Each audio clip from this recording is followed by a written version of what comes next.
নুজাত নূর। আসসালামু আলাইকুম, আমার নাম নুজাত নূর। আবৃত্তি করছি কবি যতীন্দ্রমোহন বাগচির কাজলা দিদি কবিতা থেকে।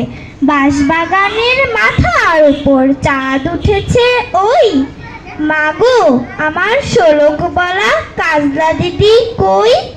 পুকুর ধারে নেবুর তলে থোকায় থোকায় জোনাই জলে, ফুলের গন্ধে ঘুম আসে না, একলা জেগে রুই।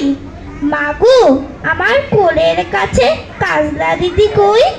সেদিন হতে দিদিকে আর কেনই বানা ডাকো? দিদির কথায় আঁচল দিয়ে মুক্তি কেন থাকো? খাবার খেতে আমি যখন দিদি বলে ডাকি, তখন ও ঘর থেকে কেন মার দিদি আসে নাকো?